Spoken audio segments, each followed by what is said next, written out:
compartirles la pantalla.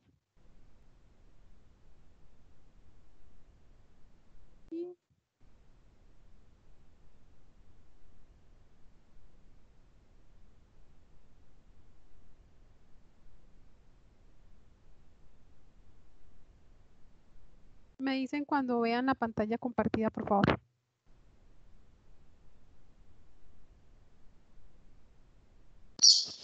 Ya, profe, ya se ve. ¿La lectura?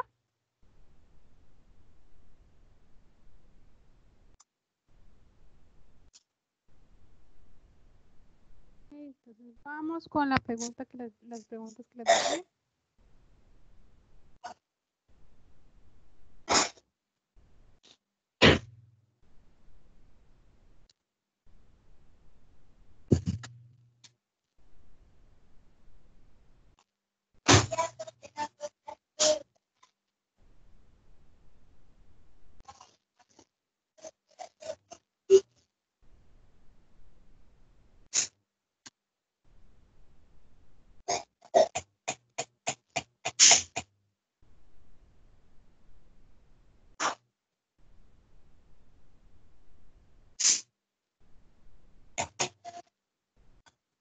Ok, esta era la pregunta, ¿verdad?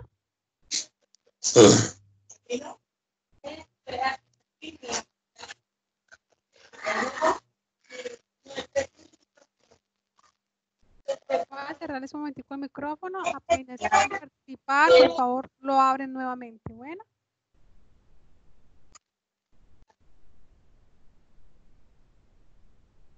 Okay. Bueno, la pregunta era esta, ¿no? En los mamíferos, los glóbulos rojos, un tipo de células sanguíneas, se forman en la médula ósea de algunos huesos. Y a medida que estas células crecen y entran en la sangre, pierden el núcleo. En un experimento se extrae sangre de un mamífero, se aíslan los glóbulos rojos y estos son colocados luego en condiciones de laboratorio necesarias para que puedan seguir viviendo y funcionando adecuadamente.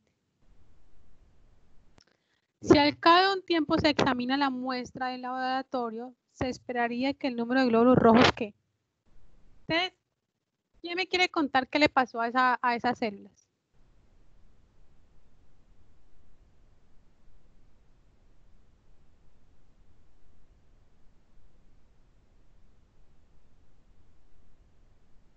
¿Aló?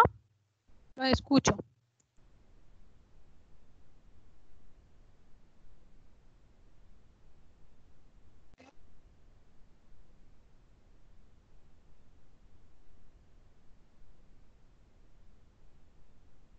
¿Quién me quiere contar qué le pasó a las células esas?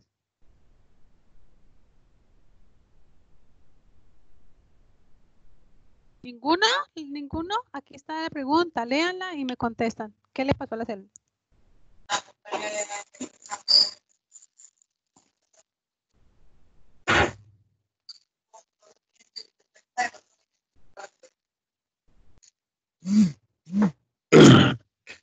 La respuesta, profesora, es la B.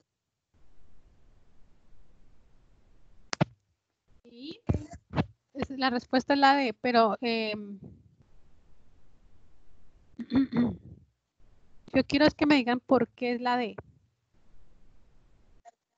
¿Por qué? Bueno.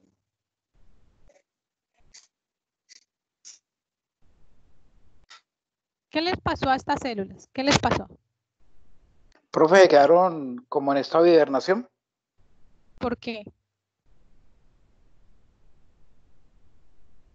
Porque no tienen no tienen quien la retroalimente. Según la lectura, ¿qué les pasó a las células? ¿Qué les pasó? ¿Qué les va pasando? A medida que crecen.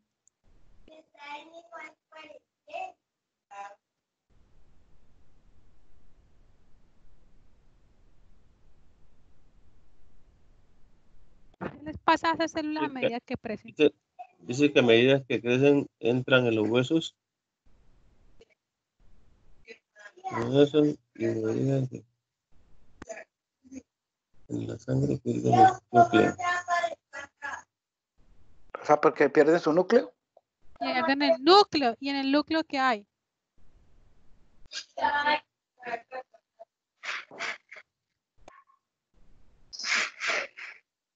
¿Qué hay en el núcleo? ¿Hay vida? Esa no es la respuesta. O sea, durante toda la clase hemos visto qué hay en el núcleo. Quiero que me contesten exactamente con las palabras que son. ¿Qué hay en el núcleo? La información genética, ¿no? La información genética. Y que cuando se dividen, ¿qué es lo primero que hacen? O sea, la división de qué se trata.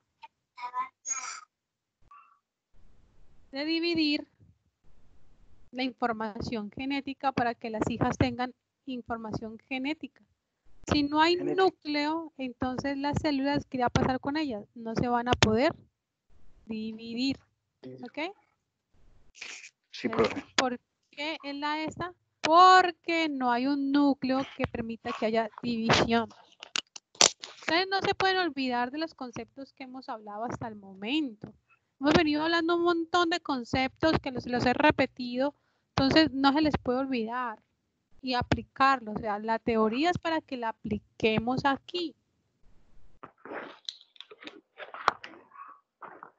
Eso también se las mandé, ¿no?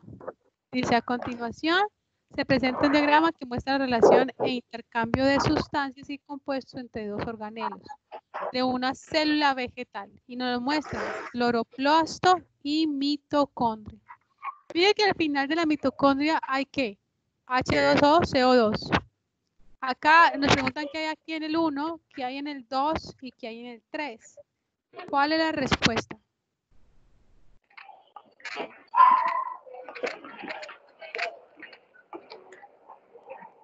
Buenos días. Buenos días.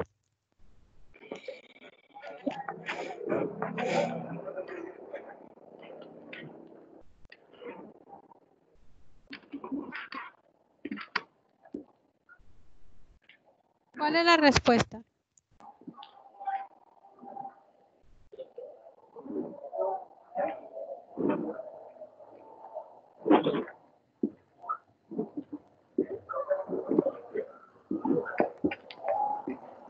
Los escucho. Al cloroplasto que le entra.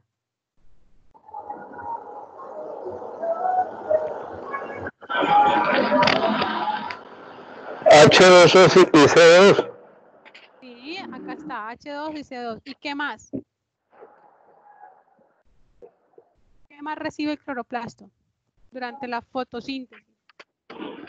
Entonces la energía solar, profe, que es la que hace todo que salga el H2O y el CO2, formando oxígeno para el aire. Ajá, o sea que tenemos entre la B y la D. Listo, B y D. En el 2, ¿qué debería haber aquí? Energía química y ¿qué más? ¿Qué da el cloroplasto que necesita la mitocondria? ¿Qué molécula?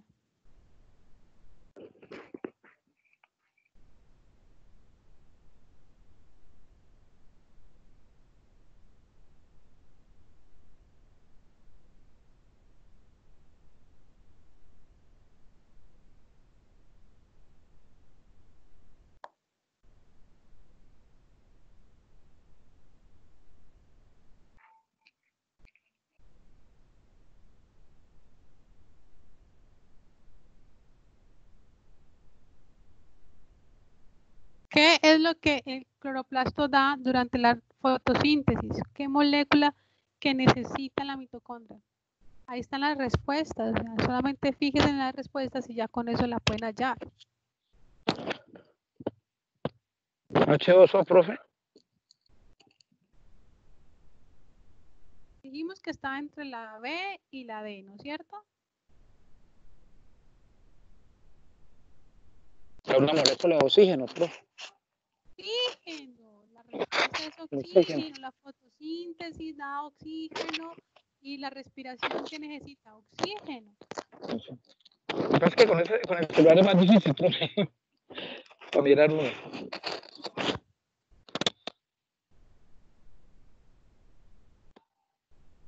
Y la otra ¿Cuál era? Esta, ¿no? Responda a las preguntas 43 y 44 de acuerdo a la siguiente información. Están viendo la gráfica, ¿verdad? Dice cantidad de glucosa versus horas. Esta es la producción y esta es la utilización. De la primera a la segunda hora, la producción se dispara, pero luego es constante. Hasta la tercera hora, la utilización es bastante, luego cae y luego se vuelve constante. Cae incluso por debajo de la producción. De la anterior gráfica se deduce que la demanda de la glucosa en la planta es mayor que la producción durante la misma, durante cada una de las 8 horas. ¿Qué significa demanda?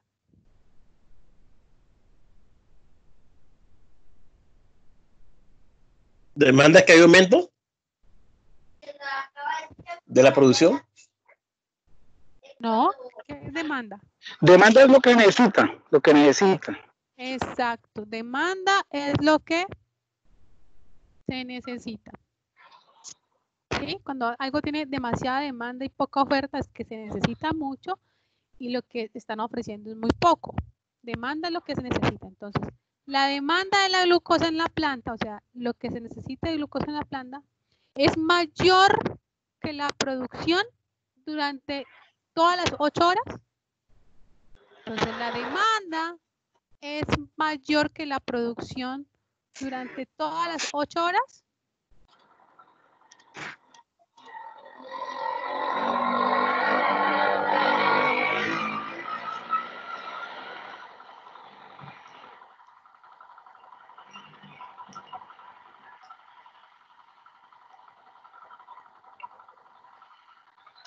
No, o sea, la producción es las 8 horas, ¿cierto? Pero la demanda cae. Cae, ajá, ¿cae cuándo? A las quinta hora está incluso A la por quinta hora debajo. te calles. Sí, sí. Ajá, entonces, ¿esa es verdad o falsa? La A.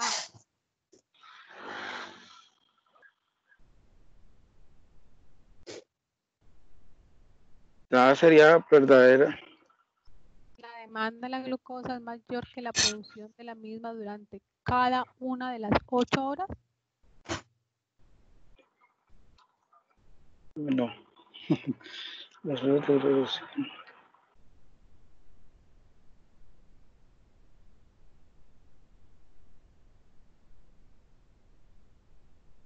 Entonces, ¿es verdadera o es falsa la A?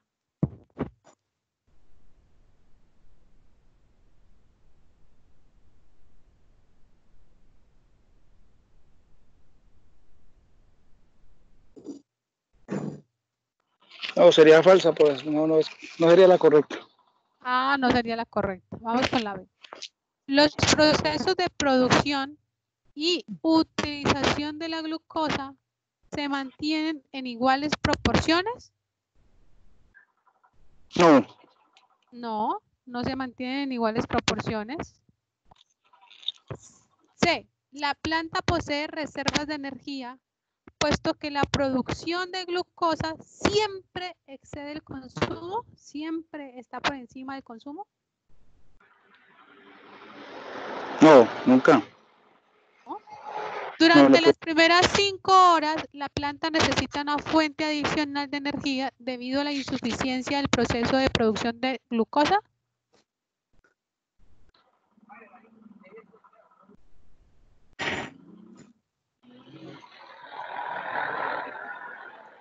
sí, profe, porque ahí cae la producción, la quinta hora.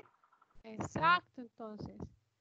Durante las primeras 5 horas, mire que es más la utilización que la producción. Si hay más utilización que producción, pues ya le toca que conseguirse por otro lado, ¿sí o no? Muy bien. Vamos con esta. La producción y la utilización de la glucosa están directamente relacionados con qué procesos. Producción y utilización de la glucosa.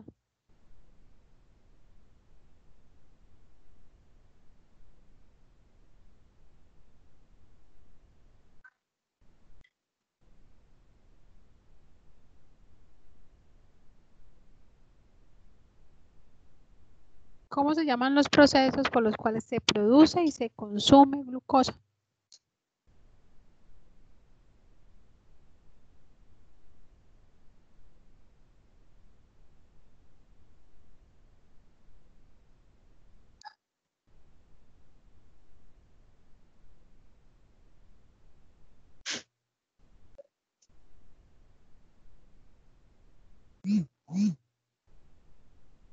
A ver, por acá no está dando la respuesta. Glucólisis hace parte del proceso, pero no es todo. Y Marcela dice que la C. La fotosíntesis y la respiración. Muy bien. Acuérdense que durante la fotosíntesis se produce glucosa y durante la respiración se consume. Durante la fotosíntesis se produce glucosa y oxígeno y durante la respiración en la mitocondria se consume, muy bien, oxígeno y glucosa para producir energía. Acuérdense, energía. Bueno, hasta aquí las preguntas. Después les mando el tallercito Vamos a ir con otro tema. Y es con el tema de la ecología. ¿Qué es la ecología?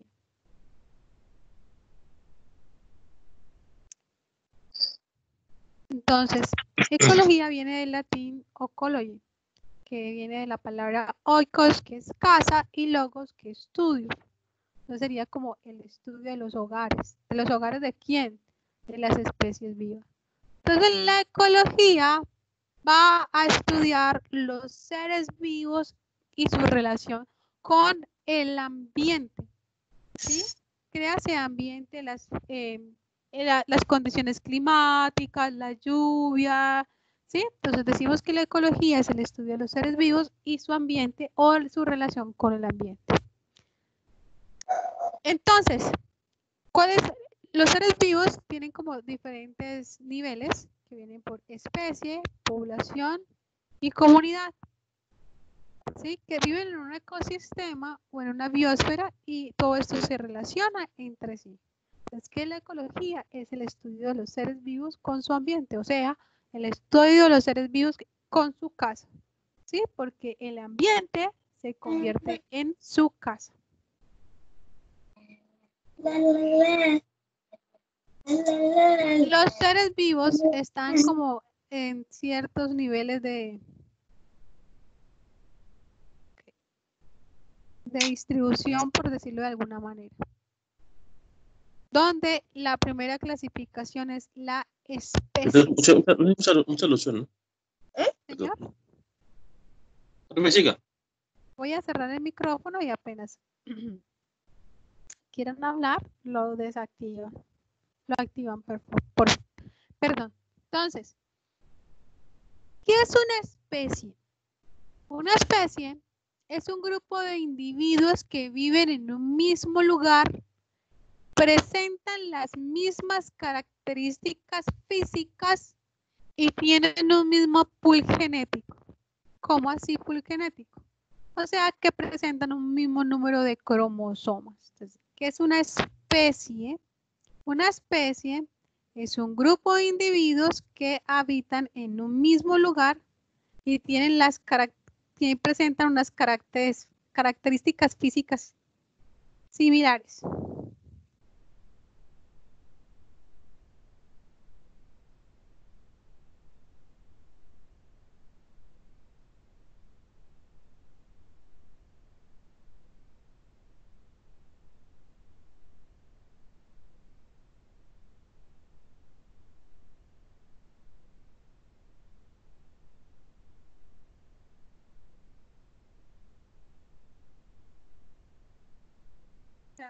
Similares, pues prácticamente idénticas. Obviamente, si presentas características físicas similares o iguales, pongámosle iguales, no similares sino iguales, porque tienen una misma, un ADN muy parecido, ¿cierto? Entonces, una especie tiene el mismo número de cromosomas o tiene la misma cantidad de DNA. ¿Por qué? porque eso es lo que va a determinar las características físicas. Entonces, si una especie tiene las mismas características físicas, es porque comparten su ADN.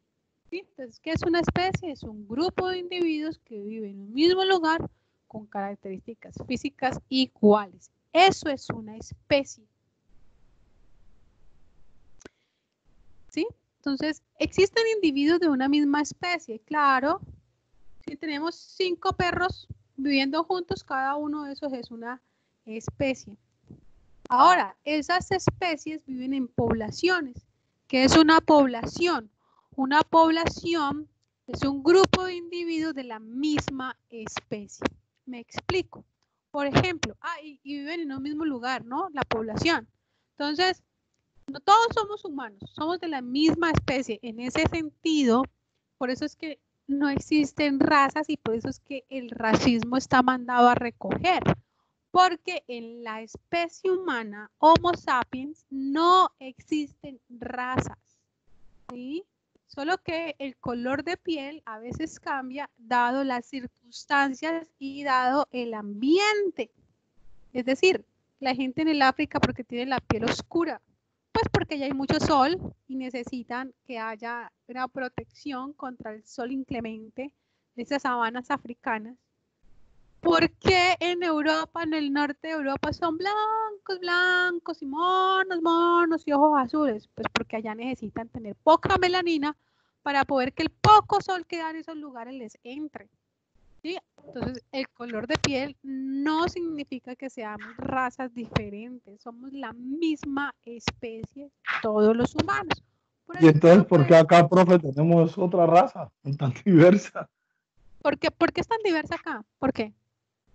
No, por eso yo digo que porque se hubo la mezcla, pero al haber mezclas sí hay razas, No, no hay ¿no? razas. ¿Qué dijimos? Que una raza, en los perros hay razas.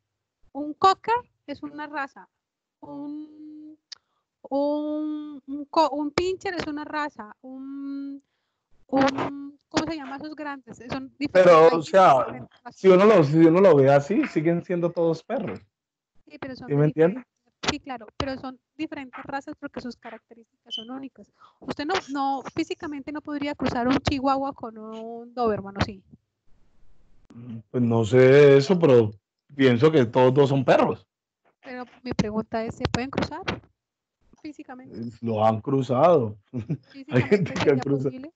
¿Un Pues pincher el con uno un por ser doberman? muy, pues por ser tan grande no, pero con otro Pero no perro se sí. podía por el tamaño. ¿Cómo? ¿Cómo? Sería por el tamaño, pero por ser Porque perro y perra sí. lo que pasa es que en la naturaleza existen diferentes mecanismos para que las diferentes razas o especies a veces no se entrecrucen entre sí. Una de ellas es la barrera física. ¿Qué quiere decir la barrera física? La primera barrera que existe para que no haya entrecruzamiento es el tamaño o la forma de los genitales. Pero por ejemplo, decir un enano con un humano supremamente grande sí se puede. O sea, yo realmente me quedé como ahí porque igual yo sí diría que sí hay razas. O sea, un chino, su fisionomía es muy diferente por decir a un africano. Su forma, todo, a pesar de que siguen siendo seres humanos. Pero es una raza distinta, diría uno, aunque ese es el término pues popular que todo el mundo usa, pero seguiría siendo así. Entonces, si lo haces con un perro, es como decir un San Bernardo con un Doberman, sabiendo que el perro es 3 veces más grande, se podría. Yo digo que sí se podría. Entonces, ¿qué raza saldría? Pues una raza desconocida, pero seguiría siendo una raza. Igual ya el Pitbull y todos esos perros son la cruce de muchas otras razas. En los humanos, hasta el momento, con los enanos hay discusión porque ellos sí quieren que se denominen diferentes razas por el tamaño y por la segregación que hay con ellos. Porque es difícil que una persona con tamaño normal se entrecruce con un enano. Sin embargo, dos personas de tamaño normal puedan dar origen a un enano. Y es porque el enanismo se da por una mutación que hay en el gen de crecimiento. pero no es porque haya razas diferentes, es que para que haya razas diferentes tiene que haber características diferentes. Si ustedes ven los perros chihuahua, por ejemplo, incluso con uno de su mismo tamaño, con un chihuahua con un French poodle, son muy diferentes. El French poodle tiene el pelo largo, las orejas largas, el chihuahua va a tener el cuerpo delgado. Sí, las características físicas son muy diferentes. Un chino y un negro, sus características físicas no son diferentes, sino en el color de piel y de pronto los ojos rasgados. Pero esas características las va a dar en un principio el ambiente. Lo que pasó fue que con el tiempo, las migraciones... Qué pena, voy a cerrar el micrófono porque me escucha muy horrible. Por favor, si quieren participar, apaguen los micrófonos y vuelven y los encienden. ¿Por qué en Colombia o por qué en Latinoamérica hay tanta mezcla tan extraña? Pues eso fue porque acá vinieron los españoles, nos invadieron, trajeron además los negros de África esclavizados y fuera de eso mataron a todos los indígenas, ¿no? O sea, la tal conquista que nos hicieron, ya acabaron con todo el mundo. Entonces, pero si ustedes ven, físicamente no es que seamos iguales.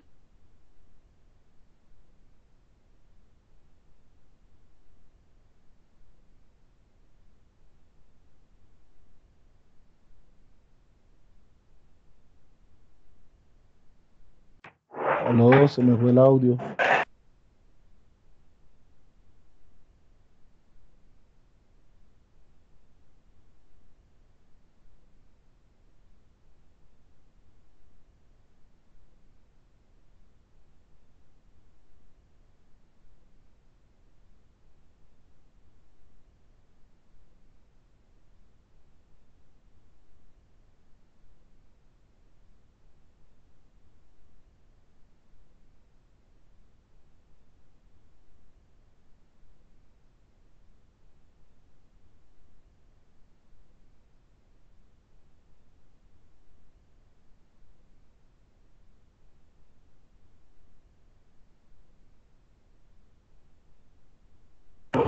¿Alguien escucha? Yo no escucho nada. ¿O será que la profe se salió? Sí, la profesora se salió. Ay, dale, gracias, Gabriela. Hola. Hola, profe.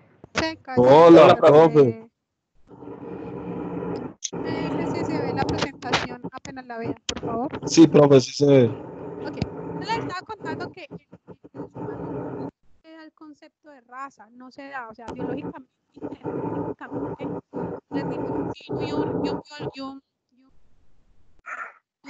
negro de África no es mucha, es más. No sé si han visto, porque no lo tengo, pero ay, qué cosa. Por favor, los que tengan el micrófono abierto lo cierran, es que se escucha mucho ruido. Hay un estudio. Oiga, profe. Ajá. Entre los seres humanos, pues digo que lo único que cambia son las facciones, no sé, pero pues en sí la estructura es la misma. Exacto. Ustedes han visto un video que anda rondando en internet, donde hay un polaco, no sé, bueno, y les hacen un estudio genético y se dan cuenta que son una mezcla. Nosotros, los humanos, en este momento, ustedes, cada uno de ustedes va a tener genes, tanto europeos como indígenas como negros. Nosotros todos ya somos una mezcla. Todos. Ninguno aquí es negro, ninguno aquí es blanco, ninguno aquí es indio.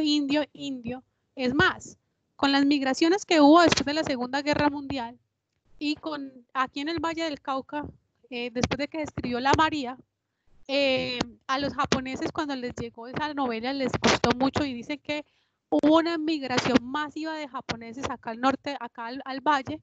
Y si ustedes bajan al Perú, toda la comida peruana, que es deliciosa, está influida por la comida japonesa. ¿Por qué? Porque hubo una migración gigantesca de japoneses a estas zonas. Entonces, incluso yo creo que si en sus genomas van a buscar genes japoneses, también los van a encontrar. Nosotros somos una mezcla de todos. ¿Pero por qué? Pues porque nos podemos entrecruzar genéticamente, ¿sí? Entonces, en los humanos no hay razas y en los perros las razas existen gracias a la manipulación genética. Es decir, las razas existen, ¿por qué? Porque a alguien se le ocurrió que las orejas mochas y la nariz y la cara y esos perros que no tienen ni cara, sino que son así planchos, era bonito y empezaron a entrecruzar para seleccionar esas características únicas, ¿sí? Incluso en los perros esa selección es de manera artificial, ni siquiera es natural. Por eso hay razas. Entonces, en el humano el concepto raza no existe.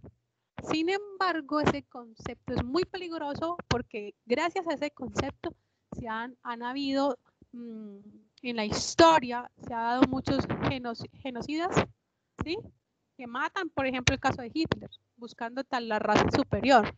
O sea, los alemanes somos superiores que los demás. Entonces, las demás razas no son nada, matémoslas. Cuando ese concepto de segregación tan grande que existe está bajo la palabra raza, porque es mi raza y la raza de ustedes, que también es lo que le pasa a los judíos. Los judíos también son así, somos mi raza, esta es una raza y ustedes están fuera de eso, tanto religiosamente como cuestiones de genética según ellos. Entonces, primero la humanidad está dividida por un concepto que no existe y simplemente es porque no tolera la diferencia. Esto para aclarar que efectivamente en los humanos no hay razas. Alguna vez a mí me hicieron el estudio, por ejemplo, genético, y yo tengo más genes europeos que indígenas y negros cuando yo me siento negra. Pero en mi raza es que hay más genes europeos.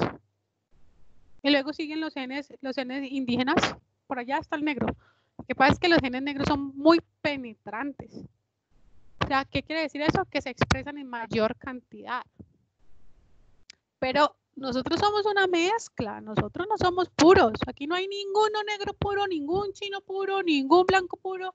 No, nosotros somos una mezcla. Somos criollos. Sí, claro. Nosotros, Somos criollos. Precisamente, así se les denominó a la gente cuando se cruzó, a los hijos de los españoles con los indígenas y con los negros, los criollos. Por Sí, eso es que totalmente. nosotros quedamos en manos de la burguesía criolla. O sea, los mismos de siempre, los hijos de los españoles. En este momento a nosotros nos rigen los hijos de los españoles. Todos esos ricos criollos que fueron heredados, que le dieron su herencia, son los que nos gobiernan. O sea, siguieron siendo burgueses, simplemente que ahora no eran españoles, sino que eran criollos. Ok, entonces, esto para decir que la especie es un conjunto de organismos con las mismas características físicas y el mismo pool genético. Y que la población está conformada por especies, o sea, por grupos de individuos que tienen las mismas características y que viven en un lugar determinado. Es decir, por ejemplo, la especie humana, ¿sí? Los colombianos, todos somos la misma especie, pero ¿cómo es la población? La población de caleños versus la población de rolos. La población son un grupo de individuos de la misma especie, todos somos humanos, pero que viven en un lugar determinado. Unos viven en Cali, la población caleña, y otros viven en Bogotá, la población bogotrola, ¿sí? Entonces, la población son un grupo de individuos de la misma especie que viven en un lugar particular. Eso es. Entonces, la población va a depender de qué, o el tamaño de la población va a depender de quién, de la tasa de la natalidad, o sea, del número de individuos que nacen versus el número de individuos que mueren. Es decir, si no hay otra influencia, si no hay otro movimiento de especies, las poblaciones naturales ¿de qué dependerían netamente? De la cantidad de individuos que nacen por la cantidad de individuos que mueren. ¿Sí? Pero también hay otras tasas que son las de inmigración y las de emigración. Inmigración son los individuos que llegan, emigración son los individuos que se van. Entonces, el tamaño poblacional siempre está variando, nunca es constante. ¿Por qué? Porque siempre están naciendo gente y siempre está muriendo gente, o están naciendo especies o están muriendo especies. Pero también están los individuos que llegan y los individuos que se van. Entonces, de esto va a depender el tamaño de la población.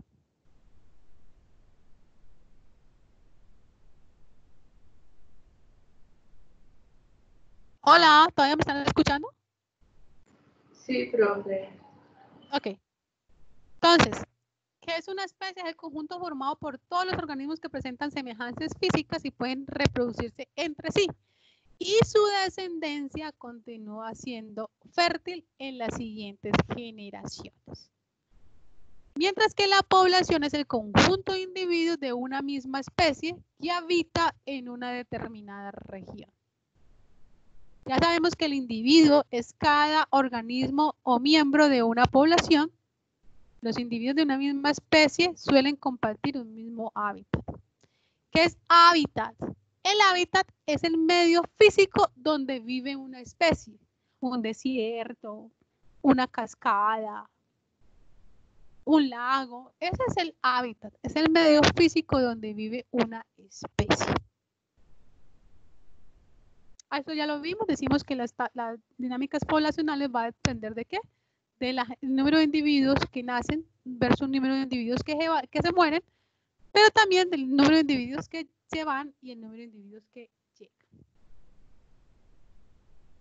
Entonces, ¿qué es un ecosistema? Ecosistema está relacionado, o está determinado por dos factores, los factores bióticos y los factores abióticos. ¿Sí?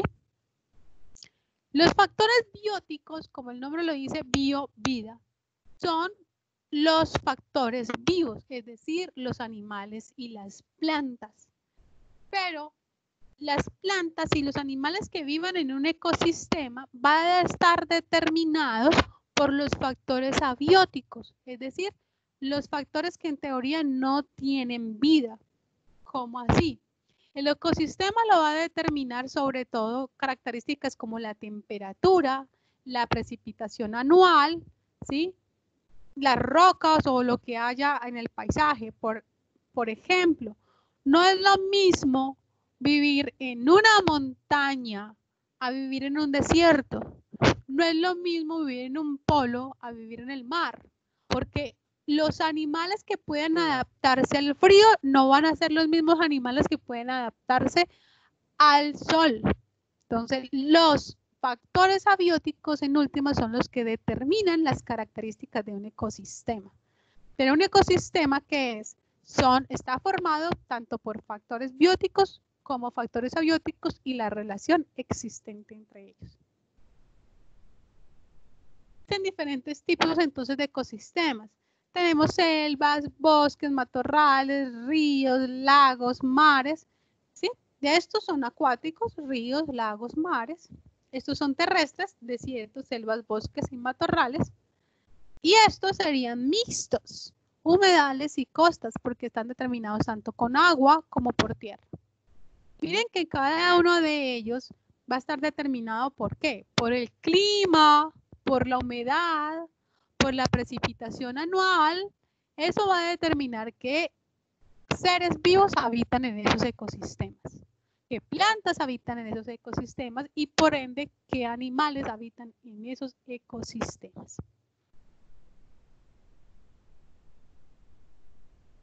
Ahora, en un ecosistema van a vivir diferentes poblaciones, en un mismo hábitat van a vivir diferentes poblaciones.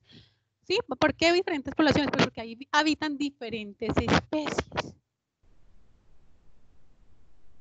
Por lo tanto, se van a crear unas relaciones interespecíficas, es decir, se van a tener que relacionar sí o sí individuos o poblaciones de diferentes especies. Se tienen que relacionar porque están viviendo en el mismo hábitat. Viven todos en un ecosistema terrestre, en un desierto o viven todos en la selva.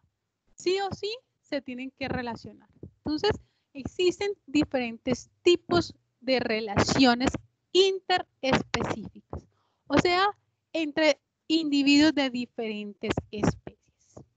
Tenemos relaciones simbióticas, de competencia y de depredación. La simbiosis tenemos diferentes tipos.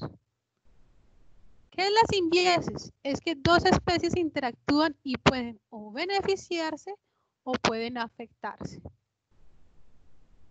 Tenemos el mutualismo, el comensalismo y el parasitismo. estas tres son simbióticas, donde dos especies interactúan, las dos se pueden beneficiar o se pueden afectar. Tenemos el mutualismo, donde ambas partes se benefician. Un ejemplo de mutualismo sería las garzas y las vacas. Donde las garzas se le comen las garrapatas a las vacas, tienen alimento, y las vacas a su vez se benefician porque les quitan las garrapatas. ¿Quién me da otro ejemplo de mutualismo?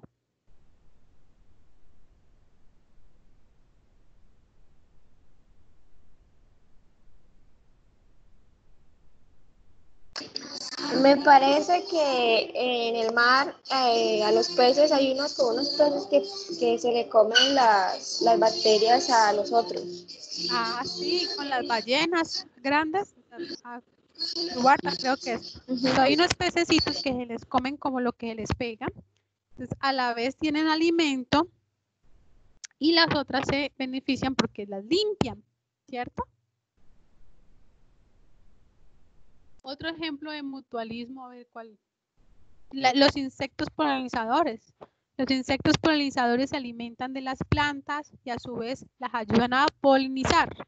Todos estos son ejemplos de mutualismo donde ambas especies se benefician. Otra relación simbiótica sería el comensalismo, donde una especie se beneficia mientras la otra no es perjudicada, o sea, ni se perjudica ni se beneficia, ¿sí? Esto se llama comensalismo. Una se beneficia y a la otra ni lo una ni lo otro, la otra le da igual. Un ejemplo de eso son las epífitas, como la orquídea. La orquídea vive en los árboles, pero esas no afectan al árbol, simplemente viven allí. Ni afectan ni benefician al árbol le da igual si vive o no vive, pero ella se beneficia. Entonces el comensalismo es una relación donde uno se beneficia, al otro ni se beneficia ni se afecta. Y por último tenemos el parasitismo, donde una especie se beneficia y la otra se perjudica. ¿Cuáles serían los ejemplos de parasitismo?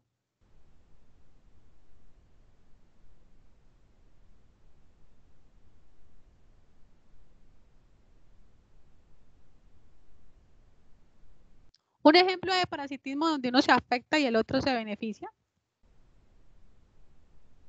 Profe, pues, ¿Escucho? o sea, yo he visto, no sé qué tenga que ver, pero yo he visto que en algunos casos hay estas hormiguitas que le quitan las hojas, que se las muerden a alguna planta o alguna planta y esa plantica se muere, o sea, porque ya les quitan las hojitas, se las parten y entonces ya se mueren, porque las he visto, más no sé si Sí, tenga claro, algo que ver. sería como una especie de parasitismo donde la que se beneficia es la hormiga y la otra se afecta, ¿no? Se muere. Sí, muy bien. Otro ejemplo muy común son las pulgas y los perros. O sea, a los perritos les da pulgas y las únicas gordas y rechonchas son las pulgas, porque el perrito se enferma, igual que los piojos. ¿Sí? Todos esos son ejemplos de parasitismo, donde uno se afecta y el otro se beneficia. Entonces, tenemos la simbiosis, que la simbiosis son las relaciones entre dos especies donde una se afecta o donde dos especies interactúan, donde pueden beneficiarse o afectarse. De la simbiosis tenemos mutualismo, comensalismo y parasitismo. El mutualismo, donde las dos se benefician. El mutualismo hay de dos tipos, facultativo y obligatorio. Entonces, el mutualismo facultativo son dos especies que pueden beneficiar mutuamente, pero pueden prescindir de la asociación. Es decir, se asocian por un tiempo, pero si una se va, no le pasa nada. O sea, hacemos un trato aquí mientras tanto nos hacemos un beneficio propio, pero pues si usted se va, todo bien, no pasa nada. Eso es facultativo. Y obligatorio, donde una no puede vivir sin la otra. Es el caso de los líquens. Los líquens es la unión de una alga y un hongo. Ellas no pueden vivir uno sin el otro, ¿no? Es una dependencia ahí. Entonces, hay mutualismo facultativo y obligatorio. Ahora, el comensalismo donde una se afecta y la otra ni se afecta ni se beneficia. tenemos la foresis, donde un organismo es utilizado por el otro para el transporte, simplemente para el transporte. El inquilinismo, donde uno como que vive en la casa del otro. Y la metabiosis. En este caso es como cuando, por ejemplo, el caracol que deja la casita y lo coge un ermitaño. ¿Sí? Eso sería metabiosis. O sea, como que lo que a usted ya no le sirve, a mí me sirve. ¿Sí? Lo importante de esto es que queden claro que la simbiosis puede ser mutualista, comensalista o parasitista. Y las otras relaciones como la competencia, ya hay competencia por recursos, por hembras, por espacios, y la depredación, donde una se come a las otras. En este punto, la depredación, tenemos las cadenas alimentarias o las redes tróficas. Trofo viene de alimento, entonces las redes tróficas o las cadenas tróficas, que es lo que siempre nos han enseñado, es cómo la energía va a fluir en los ecosistemas, ¿sí? Básicamente la energía no se destruye ni se forma, solo se transforma. ¿De dónde empieza la cadena trófica? En los productores. ¿Cuáles son los productores? Las plantas. Acuérdense que las plantas son las que fijan la energía solar a la Tierra. Ellas toman la energía del sol y la convierten en glucosa y oxígeno. Y el alimento. Esta energía va a ser pasada al ecosistema mediante los consumidores primarios. Acuérdense que los consumidores primarios serían los vegetarianos, los que comen plantas. Ahora, a esos consumidores primarios se los consumen unos secundarios, los carnívoros. Entonces, los carnívoros van a comer la carne y de esta manera la energía del sol pasó de la planta al consumidor primario, del consumidor primario al consumidor secundario. Y existe un consumidor terciario que es como los omnívoros, que comen de todo, comen tanto plantas como animales, ¿sí? De esta manera la energía del sol va fluyendo a través del ecosistema. Ahora, ¿cómo se devuelve toda esta energía a la Tierra? Pues mediante los bioreductores o los descomponedores, entre ellas las algas, los hongos y las bacterias, que son los que permiten que todo esto se descomponga y vuelva al ecosistema mediante las plantas, que son las que los van a consumir mediante sus raíces, van a traer otra vez más energía del sol y van a hacer que toda la energía que ya había, más la nueva que se está fijando el sol, vuelva y circule a través de todo el ecosistema. ¿Listo? ¿Hasta ahí está claro lo que les he explicado?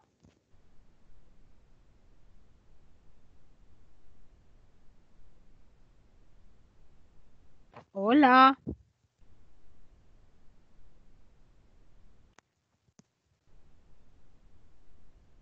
¿Me están escuchando? Hola. Sí, profe, sí, perfecto. Ah, porque no contestan.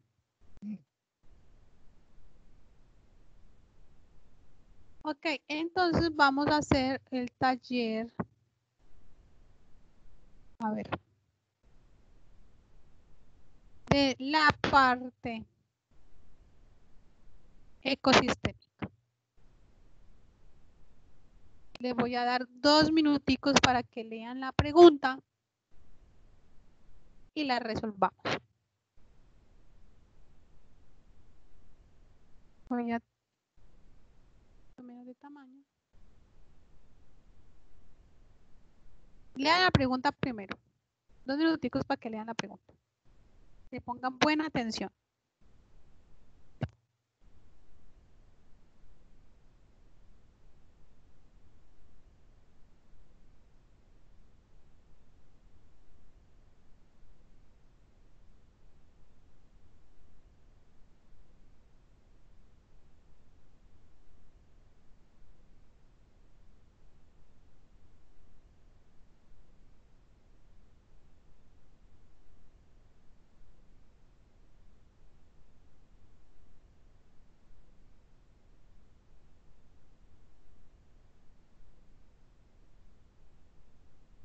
Bueno, entonces vamos con la pregunta. En muchos lugares los campesinos permiten la presencia de algunas especies de culebras en sus propiedades, porque éstas presentan un servicio como controladores de plaga. En la tabla se muestra el resultado de las observaciones hechas en un cultivo de trigo, en la cual se han utilizado culebras para controlar el tamaño de una población de ratas. Aquí está el cuadro que se hizo. Cantidad inicial de ratas, baja y alta. Cantidad inicial de culebras, alta y baja. Entonces, cuando hay una cantidad inicial de ratas baja y una cantidad de culebras baja, la densidad de ratas aumenta y la de culebras se mantiene. Si hay una cantidad inicial de ratas alta y culebras baja, la densidad de las dos especies aumenta. Cuando hay una cantidad de ratas baja y una de culebras alta, la densidad de las dos poblaciones disminuye. Cuando las dos están altas, la densidad de culebras aumenta y la de las ratas disminuye. ¿Quién me quiere explicar por qué pasa cada uno de eso en cada uno de esos cuadritos? ¿Qué está pasando? ¿Por qué pasa eso?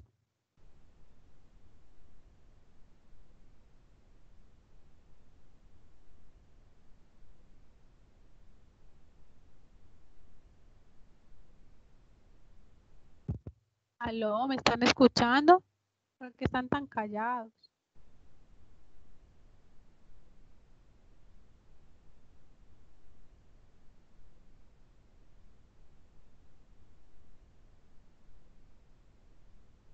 ¿Aló?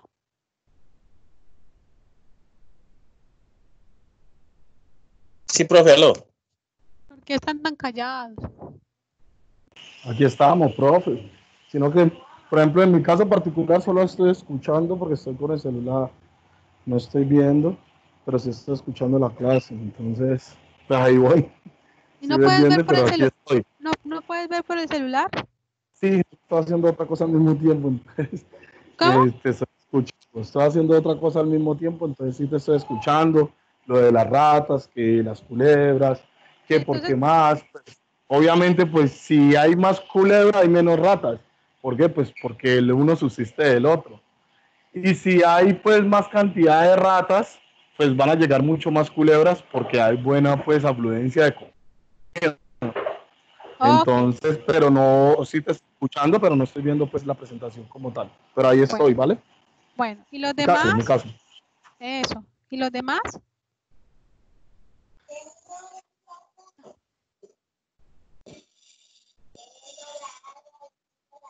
Un segundito.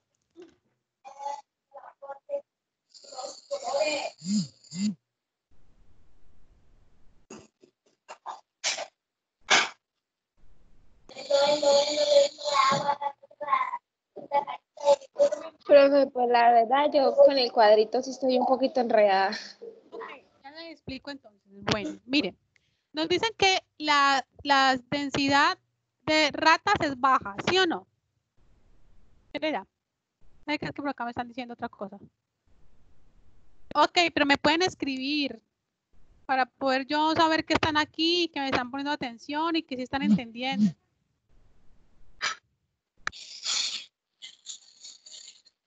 Entonces, si la cantidad inicial de ratas es baja y la cantidad... Regálame un segundito, por favor. ¿Aló? Si la ratas inicial es baja y la de culebras es baja, ¿qué va a pasar? Dice, la densidad de ratas aumenta y la de culebras se mantiene.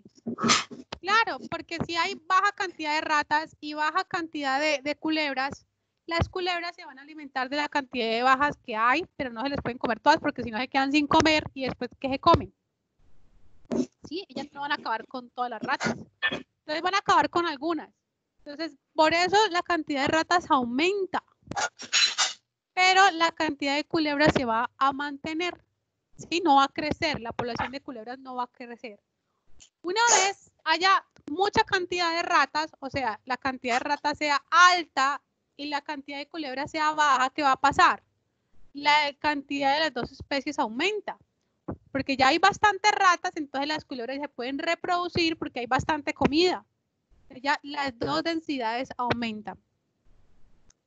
Ahora, si la cantidad inicial de ratas es baja y la cantidad de culebras aumenta, las dos van a disminuir. ¿Por qué las dos van a disminuir? Porque al haber baja cantidad de ratas y alta de culebras, estas culebras van a acabar con las ratas, pero ya después no va a haber qué comer, y al no haber qué comer, pues también se van a morir las culebras. Entonces las dos poblaciones disminuyen. Ahora, si las dos son altas, la densidad de culebras aumenta y la de las ratas disminuye. ¿Por qué? Porque hay mucha rata, entonces se pueden estar reproduciendo las culebras, pero esas culebras van a acabar con todas las ratas que hay. ¿Sí? ¿Hasta ahí sí entendemos qué está pasando? Voy a cerrar el micrófono, por favor, que cada uno que quiera participar lo haga. Entonces, entre las siguientes gráficas, la gráfica que mejor representa la variación en las poblaciones de ratas y culebras en este cultivo es, ¿cuál de estas? Ok. ¿Cuál va a ser la gráfica que mejor representa todo ese movimiento que hay? Miren, las punteadas son las ratas y las líneas son las culebras. ¿Cuál es la mejor, la que representa mejor esta dinámica?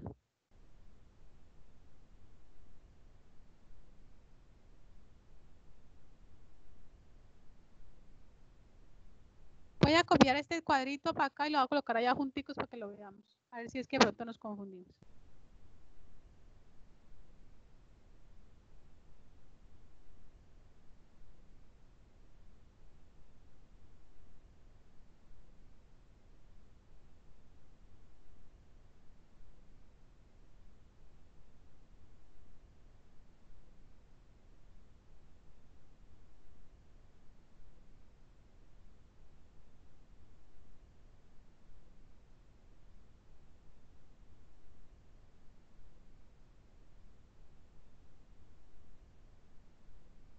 Ok, entonces, ¿cuál de estas representa esto? Entonces, si hay alta cantidad de culebras, ¿qué pasa con alta cantidad de ratas? ¿Qué pasaría con las culebras?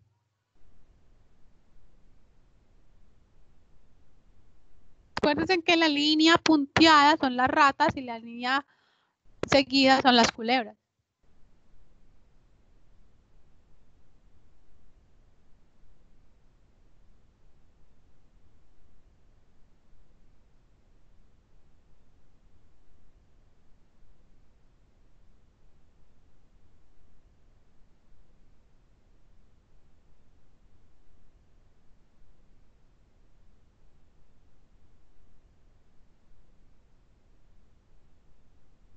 ¿Cuál de esas representa todo lo que hay en ese cuadro?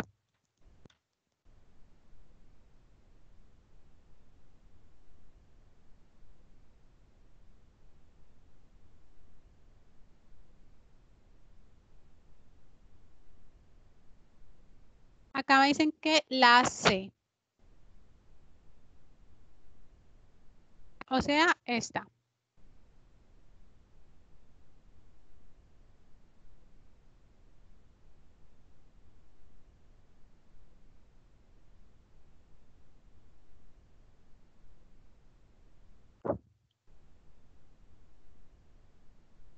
Gabriela también dice que la C. ¿Quién más?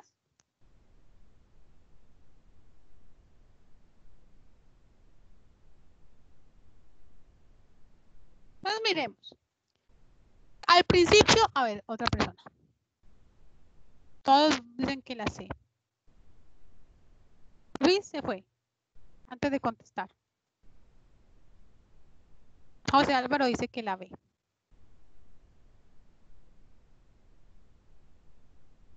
Vamos a ver. Al principio las dos densidades son bajas, o sea que cualquiera de estos puede ser, exceptuando esta, ¿no? Porque mire que están constantes. Esta de entrada ya no representa variación, por lo tanto la D no es. Vamos con el primero.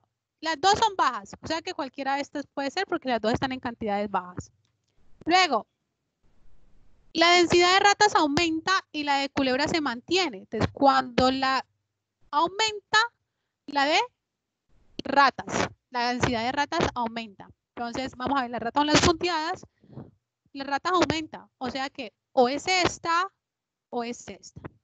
Porque la primera que aumenta son las ratas, no las culebras. Listo. Una vez están las ratas altas y las culebras bajas, ¿qué pasa? Las dos densidades, las dos especies aumentan. Claro, entonces seguimos con esta. Cuando las ratas aumentan, la de las culebras aumenta. Cuando la de las ratas aumenta, la de las culebras aumenta. Entonces estamos entre la A y la C. La densidad de las dos especies disminuye. Ya. Cuando la cantidad de... Aquí las dos aumentan. ¿Sí o no? Las dos aumentan. Las dos están altas. Y las dos especies aumentan. Cuando las dos aumentan, o sea, este cuadro con la densidad de las dos aumenta, estamos en este punto, aumenta aquí o aumenta aquí. La densidad de las culebras aumenta y la de las ratas disminuye. O sea que, ¿quién sigue arriba? Las ratas. ¿Y quién va a disminuir? Las culebras. Miren, aquí todas dos disminuyen. Aquí las ratas, las culebras siguen arriba y las ratas disminuyen. O sea que, ¿cuál es la respuesta? Muy bien, la C. Entonces acá voy a darle entrada a Luis que se acaba de salir y le voy a colocar carita feliz a Caterina, a Gabriela, a Amanda. Muy bien. A José Álvaro no. Para la próxima. Eso. Muy bien. Vamos a continuar entonces con el taller.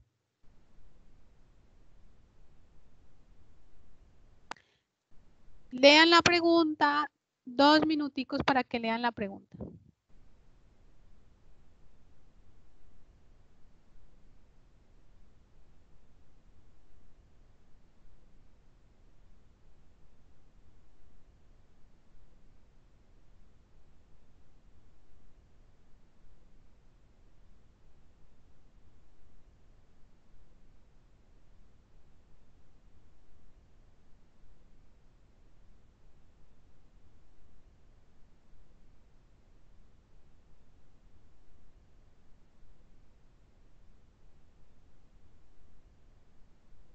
¿Listo? Bueno. Conteste las preguntas 2 y 3 de acuerdo con la siguiente información. En algún lugar del bosque húmedo amazónico existía una población de ranas de cierta especie. Debido a un fuerte cambio climático comenzó una sequía prolongada que redujo la extensión del bosque húmedo y lo fragmentó en áreas muy separadas entre sí. Como consecuencia de lo anterior, el grupo de ranas quedó dividido en grupos más pequeños, cada uno de los cuales habitaba un fragmento diferente y separado del bosque.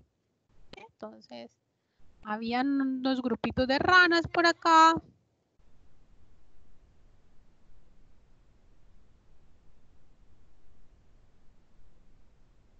Por acá, unas ranas.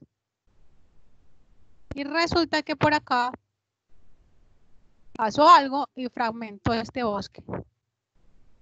Lo fragmentó, entonces quedaron a un lado unas ranas y al otro lado las otras ranas. Todas eran de la misma especie, solamente que unas quedaron viviendo por acá y las otras quedaron viviendo por acá.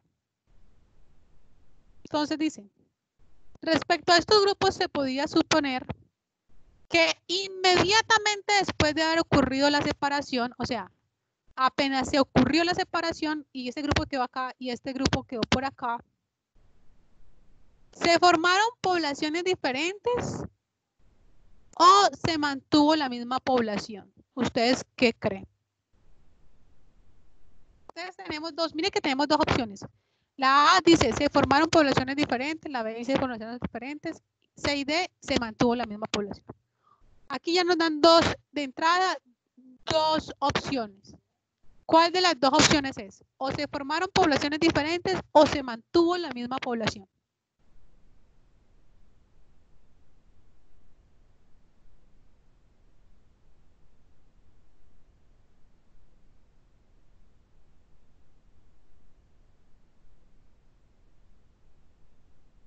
Pues yo digo que se formaron dos poblaciones diferentes.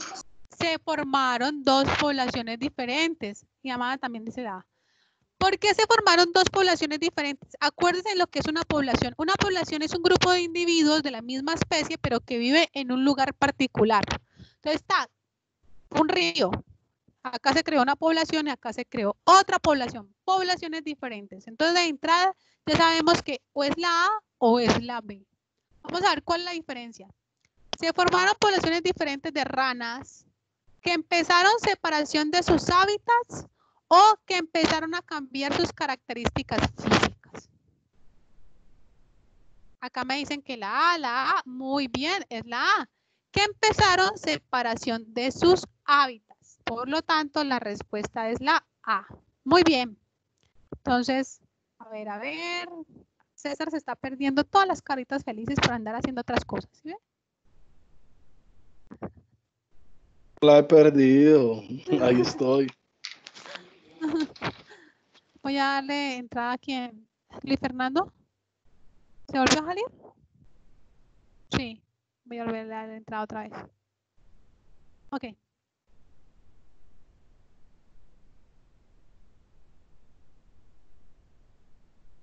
Ya me gané esta mañana, ¿no? Ah, ¿ya con eso es suficiente? No, ya me gané varias esta mañana, ¿no? Ah, mis compañeros también están ganando. Ah, sí, hay que dejarlo. No, no he podido, la verdad. Sí, No he sí. podido, la verdad. Hágale pues. Después de algunos cientos de años, ojo, miren lo que nos están diciendo aquí, vea. Ya pasaron cientos de años. Cientos de años pasaron. Los individuos de uno de los fragmentos de los bosques eran tan diferentes a los individuos de los otros fragmentos, o sea que ya con el tiempo, después de cientos millones de años, estos de acá ya no eran verdes, sino que eran, ya cambiaron, ya no eran así, ya eran así.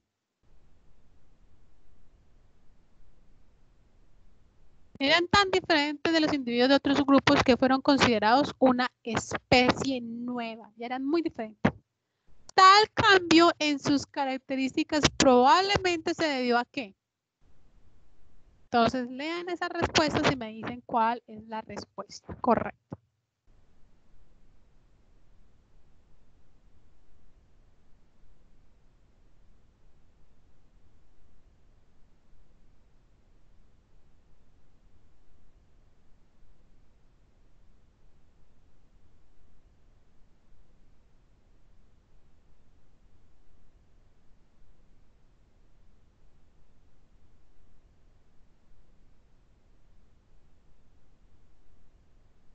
A.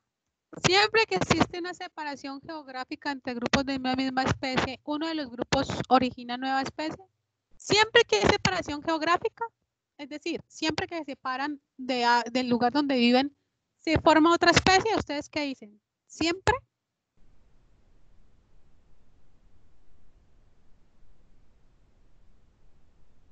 Acá me están diciendo que es la B o la D.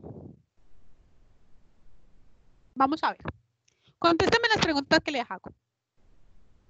Siempre que existe una separación geográfica, siempre se forma una nueva especie. Es decir, si yo estaba en Cali y me fui para Bogotá, ¿ya soy de otra especie? No. No, ¿cierto? No. O sea que la A No. no es. Vamos con la B. ¿Algún cambio ambiental ocasionó que los individuos con ciertas características se vieran favorecidos y transmitieran estas nuevas generaciones? ¿O todos los individuos de un grupo se cruzaron con individuos de otra especie de ranas, por lo que adquirieron características nuevas? ¿Qué dijimos de el cruce entre diferentes especies. ¿Es posible? Sí. No, acuérdense que las No. Es entonces posible. la C no es.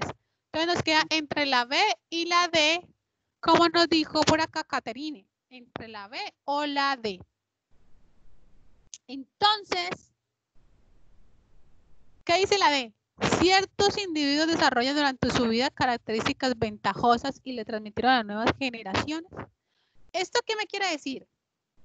Por ejemplo, si yo hago mucho ejercicio, ¿será que mis hijos nacen con las chocolatinas ya del estómago hechas? No. No. ¿Cierto que no? No. No. Entonces, ¿cuál es la respuesta? La B. La A. Sí. Entonces, ¿qué pasa? Que durante mucho tiempo algunos individuos desarrollaron unas características favorecidas por el ambiente, pero tiene que haber pasado mucho tiempo y esa característica se fija en la población, sí, muy bien, en la B, y se pueda heredar, pero con mucho tiempo. No es que yo adquiera una característica hoy y se la paso a mis hijos, no.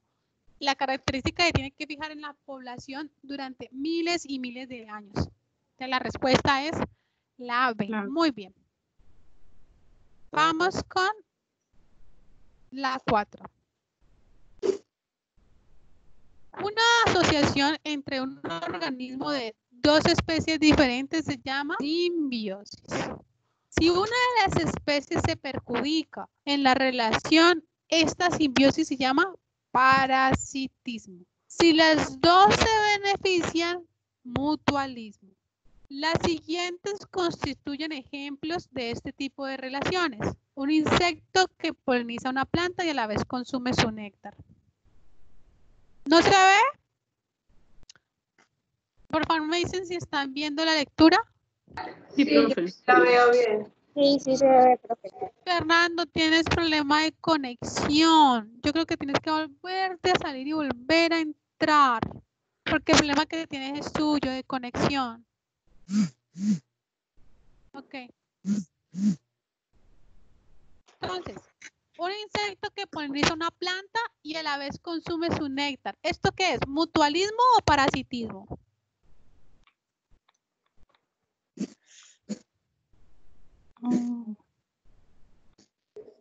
¿Parasitismo? ¿Qué es el parasitismo según lo que le expliqué y lo que les dije ahora? ¿Es el que perjudica al contrario?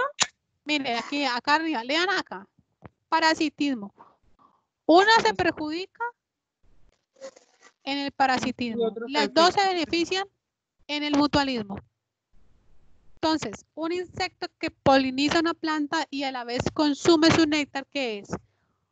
¿Parasitismo o mutualismo? Mutualismo. Mutualismo. Las pulgas que viven en el perro, ¿mutualismo o parasitismo? Parasitismo. Parasitismo.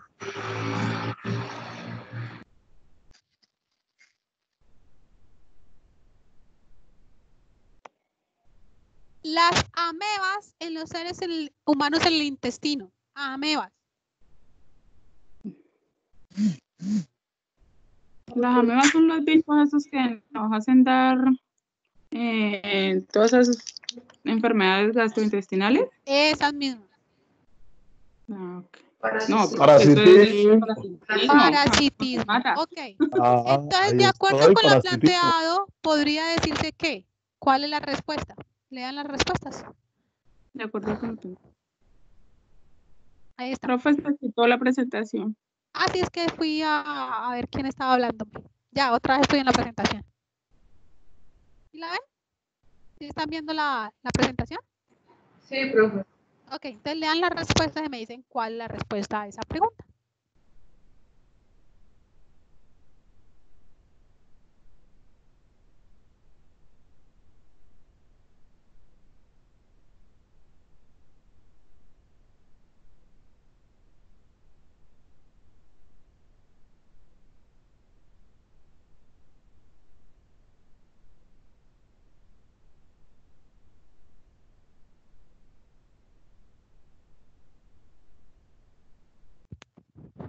Profe, la A. La A, todo el mundo dice que la A. Vamos a ver. 1 es ejemplo de mutualismo, 2 y 3 de parasitismo. Muy bien. 1, mutualismo, 2 y 3, parasitismo. La respuesta es la A. Ok, muy bien. Muy bien. Ok. Ay, tan bonito. Bueno, vamos con la siguiente.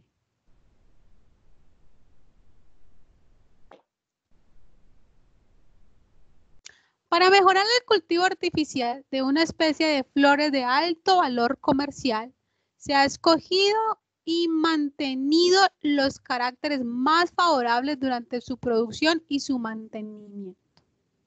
Este proceso es conocido como selección artificial. Luego del cultivo de varias generaciones, probablemente hará que dichas plantas, ¿cuál creen ustedes que es la respuesta? Lean la pregunta y me dicen cuál creen que es la respuesta.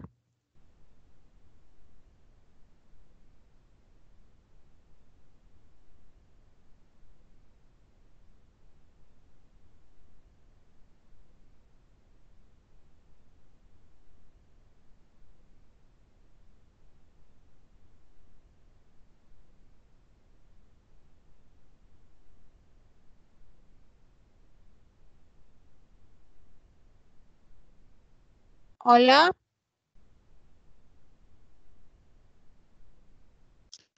Todos me dicen que la C. Esa no la sé. Reduzca su variabilidad genética. Muy bien. ¿Cierto? Que al seleccionar artificialmente algunas características, pues la variabilidad genética se ve afectada porque todos van a ser como unos clones, igualitos. ¿Sí? Entonces, muy bien.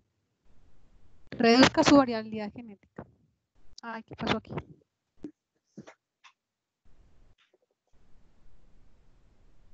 Bueno, consultando sobre la posibilidad de utilizar algunas especies de aves nativas para controlar una plaga de insectos en un cultivo, un biólogo presentó el siguiente resultado sobre las aves presentes en los alrededores del cultivo. El tipo de aves de dosel son que viven en las copas de los árboles, tucanes, loros, aves de altura media, pájaros, carpinteros, soledades. Aves del suelo, cucaracheros, gallinas de monte, aves de vuelo y o planedo sostenido, golondrinas y churros. Y nos dan el número de especies por cada tipo de aves. 45, 40, 18. Esta información es útil o inútil para poder controlar las plagas del cultivo. ¿Ustedes qué dicen? ¿Esa información que les da es útil o es inútil? Yo tengo un cultivo X y que me den esa información, ¿es útil o inútil?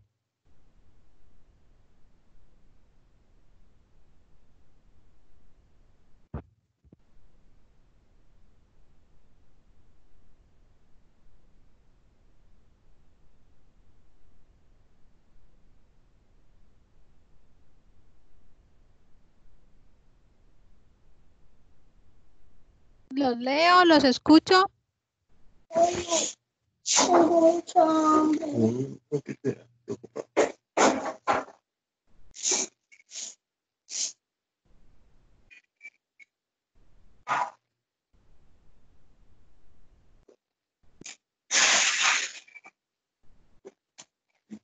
¿Qué necesito yo saber para poder decir que un ave me va a controlar la plaga que tengo en un cultivo? ¿Qué información necesitaría yo? No, es que mire, don Juan, mire que tengo unos chapules que me están acabando con el cultivo.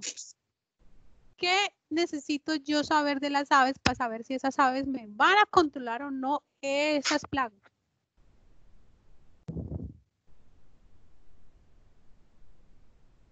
¿De qué se alimenta el ave? Muy bien, Caterine. Yo necesito saber de qué se alimenta el ave. Por lo tanto, ¿esta información me sirve? No, no me sirve, porque aquí en ningún momento me están diciendo qué come el ave. Entonces, Ya de entrada sabemos que la información es insuficiente. Por lo tanto, o es la B o es la C. ¿Cuál de las dos es? Exacto, sí. ¿Cuál de las dos es? ¿O es la B o es la C? ¿Cuál de las dos respuestas es?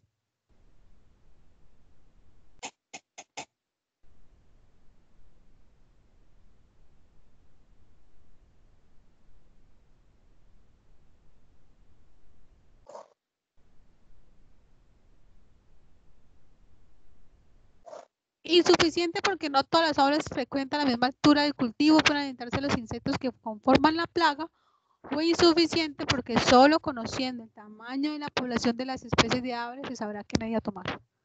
¿Cuál es la respuesta? ¿La B o la C?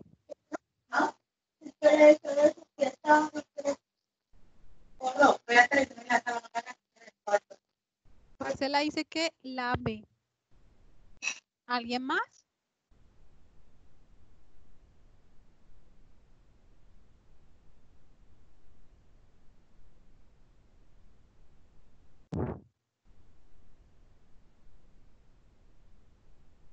Muy bien, la B. ¿Por qué la B? Yo también digo la B. Suficiente porque no todas las aves que frecuenten la misma altura van a comer lo mismo. A mí, ¿quién me asegura que... Ajá. No me deja escribir porque dice que se ha deshabilitado el chat. ¿Por qué? Ay, corazón, no sé. Dice, el administrador ha deshabilitado el chat para este usuario. Pero mira que los demás me están escribiendo. Espérate. A mí también me dice lo mismo. A ver, ¿quién me está hablando? ¿César? A mí también. ¿Sí? Sí, hace rato me tiene inhabilitado. A ver, yo Sí, veo. yo no puedo escribir por eso. Y a veces Mira. se me pega el audio, entonces no puedo responder. Me sacó el computador y no me permite también escribir por teléfono. Ve, qué raro. No sé. Esperemos a ver, yo veo por aquí, a ver. Mostrar, efectos de fondo, no. Finalizar, no, por aquí no es. A ver, por aquí. Y en la pantalla del teléfono no alcanzo a visualizar bien el tema de las preguntas, o sea que el texto. O sea que estoy inhabilitado. Eso ya es por tamaño. Pero lo de escribir por el chat, no sé por qué. Esperemos a ver, yo veo una. A ver. Computador y tampoco me permite por el teléfono. Pero mira que algunos sí, qué raro. Está mala, Amanda. Amanda está burlando de los demás. Ya me di cuenta. No sé. No sé. O sea que si los demás pueden contestar por acá, pues, porque no sé, debe ser algo no sé. Sí, por ejemplo, profe, a mí hay veces que, por ejemplo, el audio no me deja contestar y voy a escribir y tampoco, entonces me toca esperar que el audio le dé la gana de funcionar. Sí, eso tiene que ver es por la velocidad del internet y como esta plataforma particularmente pesa, es lenta. O sea, ya lo intenté en otra aplicación que tengo de otra clase y sí me deja normal el audio y escribo normal, pero por acá no.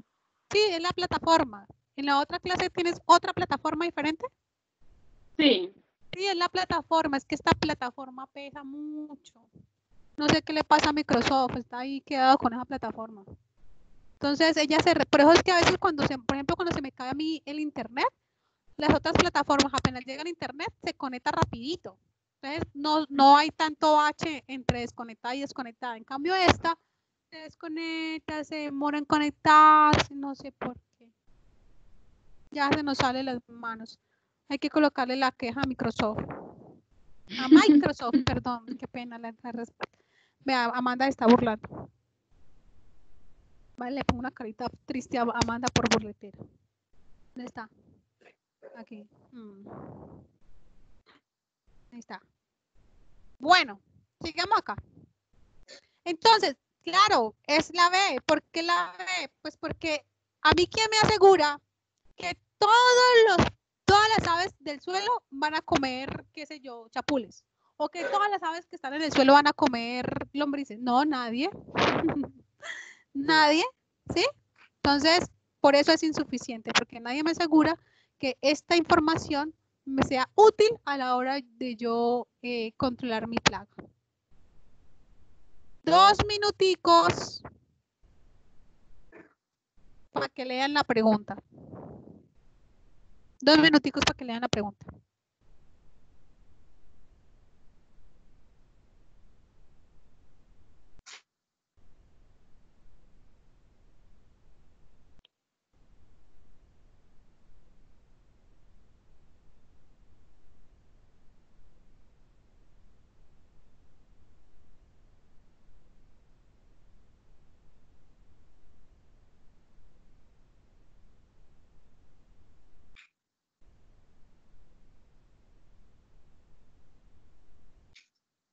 Bueno, entonces, la siguiente figura evidencia la morfología. ¿Qué es morfología? Morfo viene de forma. ¿Listo? Entonces, es como la forma. Entonces, la evidencia, la figura evidencia la morfología similar. Exacto, forma del cuerpo. Muy bien. Similar de algunos mamíferos placentarios comparados con los marsupiales. ¿Cuál es la diferencia entre los placentarios y los marsupiales? Los placentarios son los que tienen el feto dentro de la placenta, adentro del vientre materno. Nosotros somos mamíferos placentarios. La mayoría de los mamíferos son placentarios. Sin embargo, vienen los marsupiales, como las chuchas, como los canguros, que tienen una bolsita afuera y el feto se cría afuera en esa bolsita. No es adentro, como nosotros del vientre, sino afuera en una bolsita externa.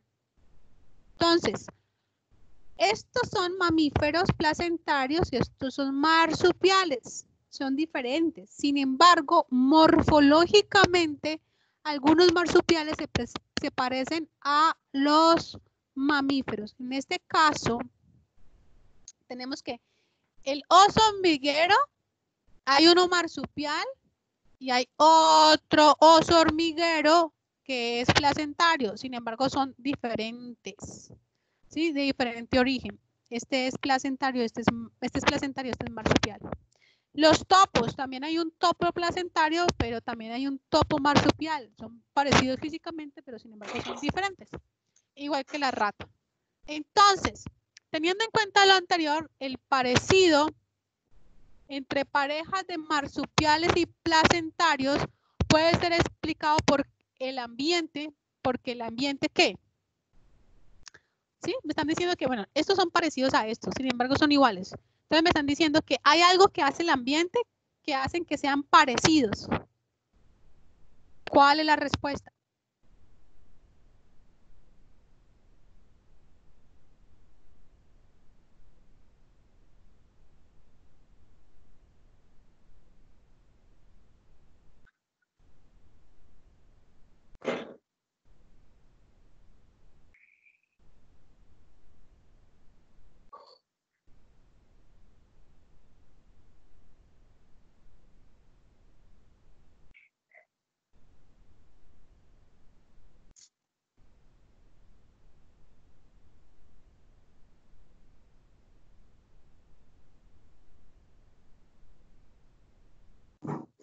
El ambiente ha favorecido ¿qué son genotipos y fenotipos?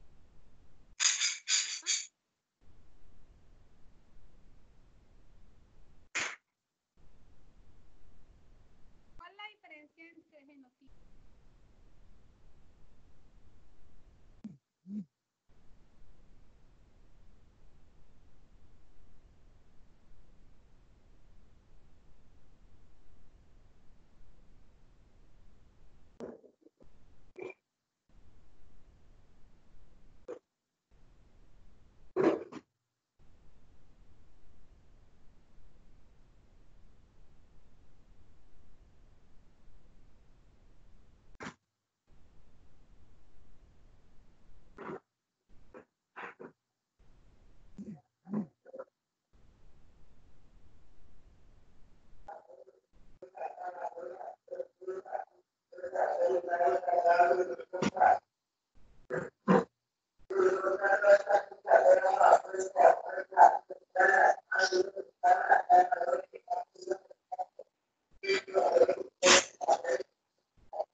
mamíferos.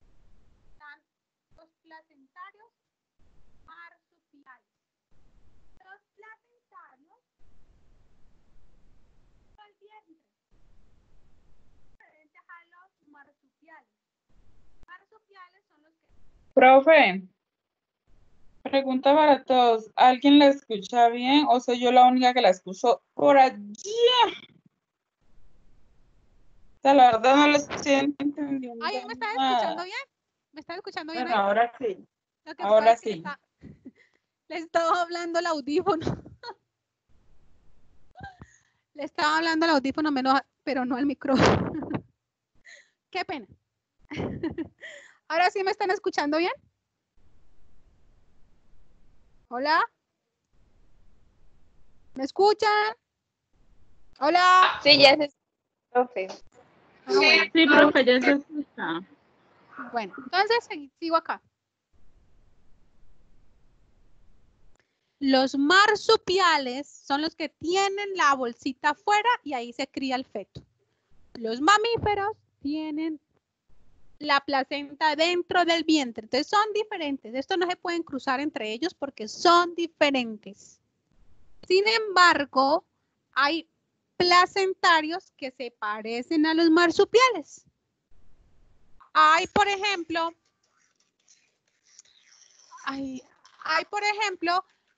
osos hormigueros placentarios y osos hormigueros marsupiales. ¿Sí? Son de diferentes especies, pero parecidos físicamente. Físicamente son osos hormigueros. Ahora, también hay topos, tanto placentarios como marsupiales. Son muy parecidos físicamente, pero unos son placentarios y los otros son marsupiales. Igual que las ratas, hay ratas marsupiales. De hecho, la mayor cantidad de marsupiales viven en Australia. ¿Sí? Allá pasó algo y todos son marsupiales, allá no hay placentarios. Entonces la pregunta es, ¿todos los marsupiales están más relacionados entre sí que cualquier placentario y viceversa? Lo que implica que ambos grupos antecesores son diferentes. Los marsupiales vienen de un antecesor y los placentarios vienen de otro antecesor. Sin embargo, se parecen. Entonces, teniendo en cuenta lo anterior, el parecido entre estos dos y entre estos dos y entre estos dos, aunque son de orígenes diferentes, es explicado porque el ambiente. Entonces yo les estaba preguntando, ¿qué son genotipos y qué son fenotipos? ¿Qué es un genotipo y qué es un fenotipo?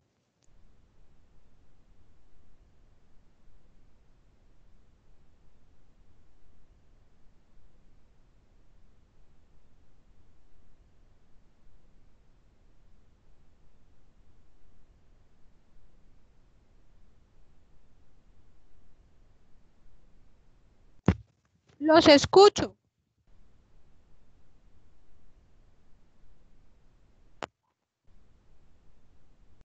Un genotipo es lo que está en los genes. Eso, un genotipo es la información genética. Muy bien. Ajá. Entonces, un genotipo es la información genética y el fenotipo es lo que vemos, las características físicas. ¿Sí? Entonces, dice que el ambiente ha favorecido la existencia de genotipos idénticos y fenotipos similares. Es decir, ¿ustedes creen que los placentarios y los marsupiales genotípicamente son iguales? La ven.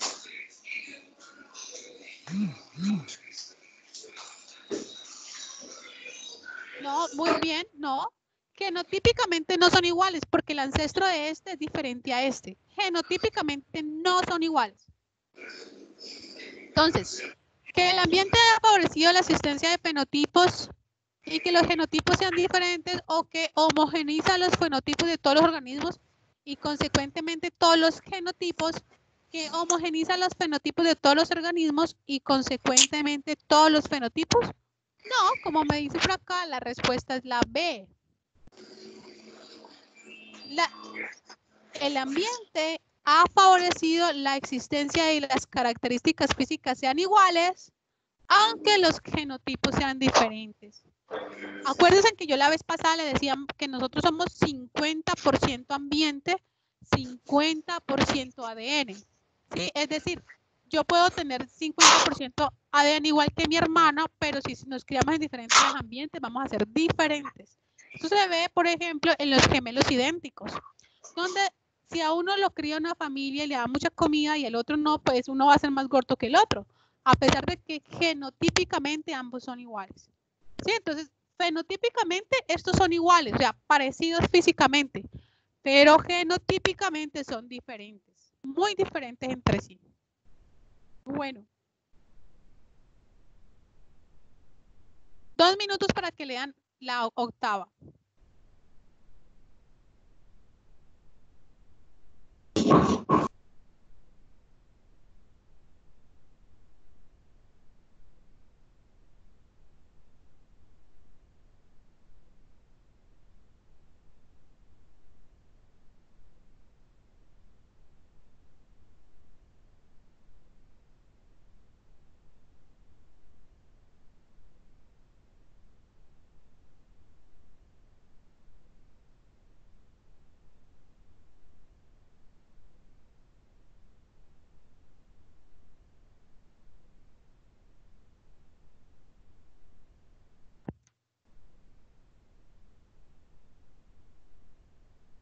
Dice, en los desiertos la tasa de fotosíntesis es mucho mayor en la época de lluvia que en el resto del año. Entonces, ¿qué pasa en los desiertos y la fotosíntesis? En los desiertos la fotosíntesis es mayor en épocas de lluvia. ¿Cierto? Para los grandes animales de la sabana, aquí ya nos están hablando de otro ecosistema. Aquí nos están hablando de los desiertos y aquí nos están hablando de la sabana. Entonces, en los desiertos, la fotosíntesis es mayor durante la época del año.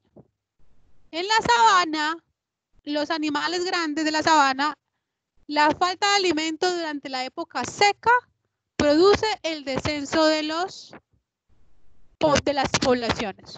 O sea que en la sabana el alimento es importante. ¿Sí? En el desierto la lluvia es importante. Para las plantas epífitas, o sea, las que viven colgadas de los árboles, la existencia de espacio en las ramas y los troncos de los árboles es indispensable para asegurar la dispersión de las semillas, para crecer exitosamente. O sea que para las epífitas, ¿qué es importante? El espacio. De lo mencionado anteriormente, podríamos decir que, ¿cuál es la respuesta a esa pregunta?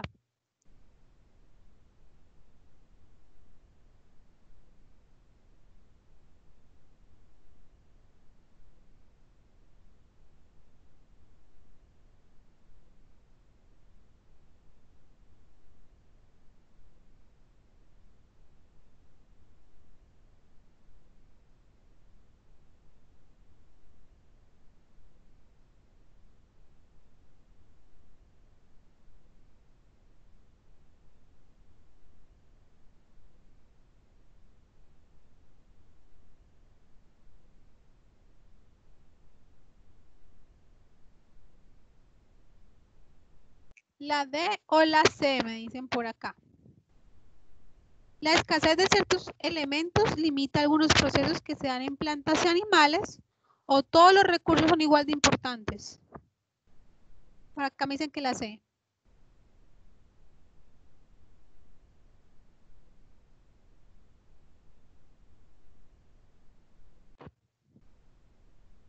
¿Cuál de las dos es importante? O sea, ¿todos los recursos son igual de importantes?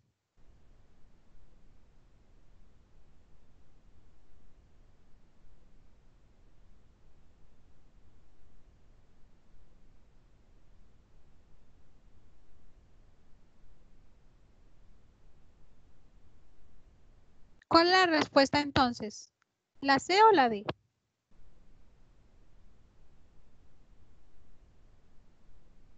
Mire que acá me dice que la escasez de ciertos elementos. Acá me dice que la escasez de ciertos elementos y acá me dice que todos los recursos son iguales. ¿Cuál es la respuesta? La D, ¿sí? Porque mire que acá es el alimento, acá es la lluvia, acá es el espacio. ¿Todos los recursos son igual de importantes? No. Para algunos es el alimento, para otros la lluvia, para otros los espacios. Por lo tanto, la escasez de algunos elementos o de ciertos elementos limita algunos procesos que dan en las plantas y los animales. Algunos. Muy bien.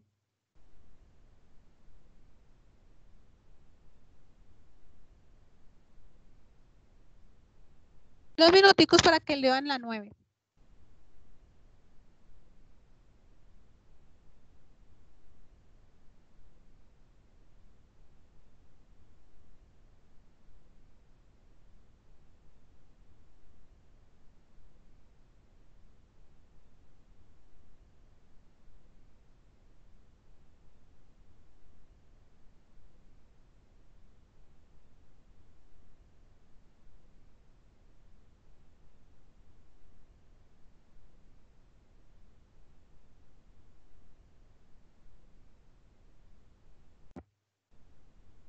¿Ya?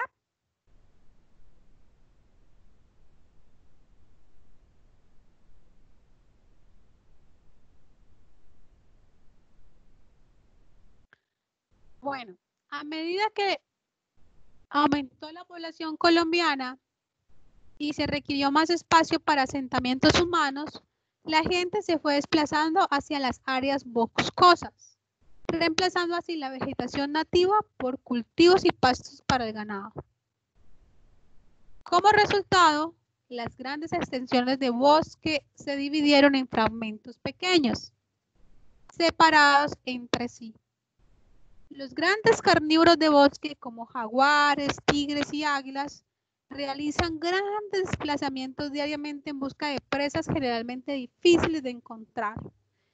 El hecho frecuente de que estos animales visiten fincas con animales domésticos para alimentarse de ellos, luego de que ha ocurrido la fragmentación de un bosque como causa de la actividad humana, se puede atribuir a qué. ¿Cuál es la respuesta a esa pregunta?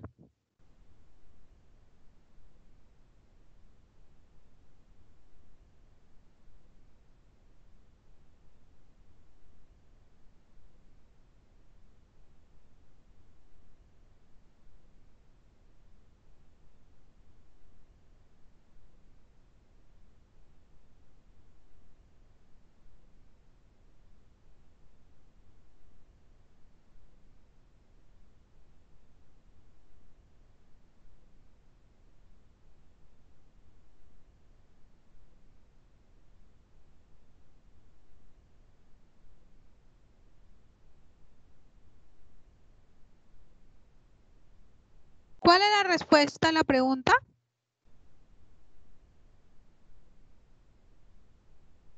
Acá me están diciendo que la A o la B.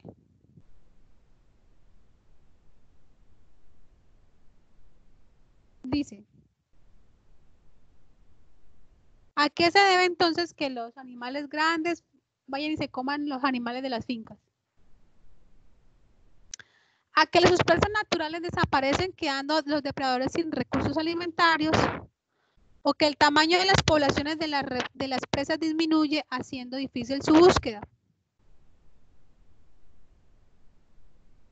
¿Cuál sería la respuesta más correcta? Esta.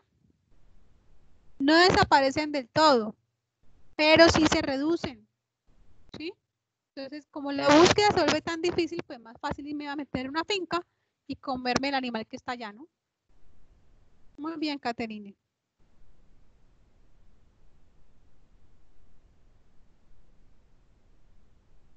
Dos minuticos para que lean esta.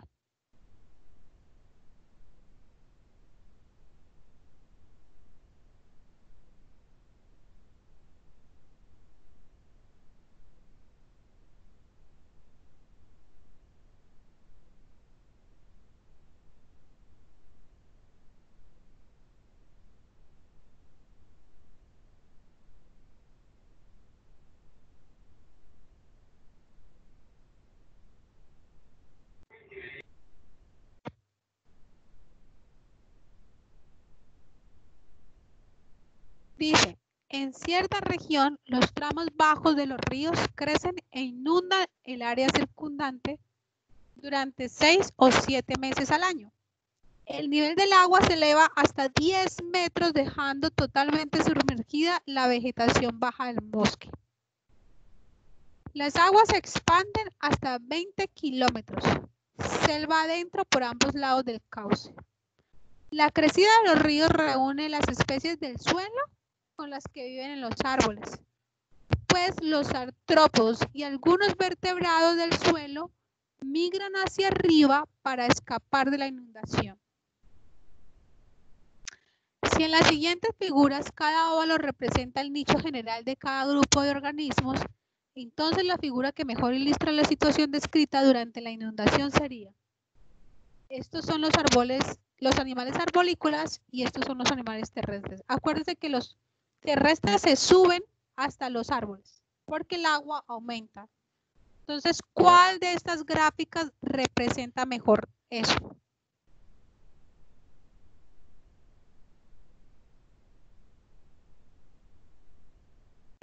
Los terrestres se suben, dice usted, profe. Es lo que nos dicen allí, sí. Los terrestres se suben.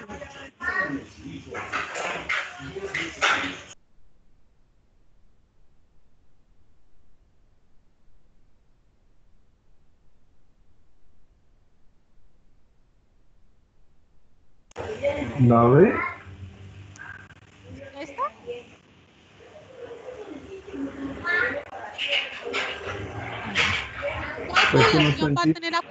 ¿Cuál población va a contener a cuál población? ¿Los terrestres a los arborícolas o los arborícolas a los terrestres? Los arborícolas a los terrestres, ¿no? Ah, los arborícolas a los terrestres. Entonces, ¿cuál es la gráfica? ¿La ve? Los arborícolas a los terrestres, entonces está más pequeño.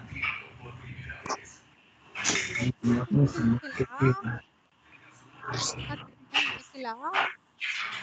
¿No? Claro, la A. La A, porque mire, arborícolas los rayados, terrestres los otros. Entonces, mire que se juntan las poblaciones. Esta no, porque es como si hubiera una parte que quedara abajo y otra arriba. Estas están separados y esto es como si los terrestres contuvieran a los arborícolas. La respuesta es la. La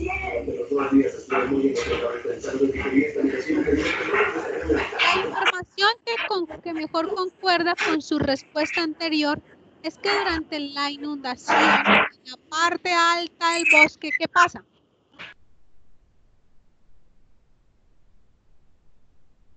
Se relaja la presión de depredación. Hay una mayor presión de depredación. Entonces, hay dos opciones. O se relaja la presión de depredación o hay mayor presión de predación. Ya con eso podemos descartar dos. ¿Hay mayor predación o se relaja la predación cuando los de abajo se suben hasta los árboles?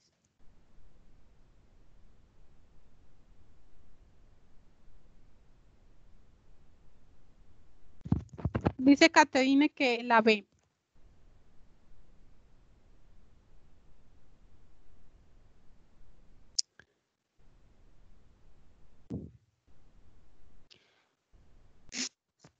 ¿Hay mayor presión de depredación o se relaja la predación? ¿Qué creen ustedes que sucede? ¿Hay mayor? Hay mayor presión de depredación, o sea que nos queda o la B o la C. Entre la B y la C, ¿cuál es la respuesta?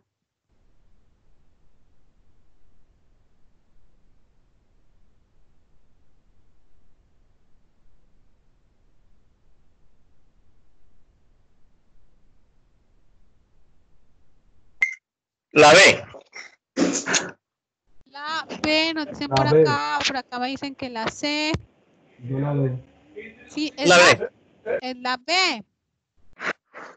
¿Por qué? Porque los... Afuera.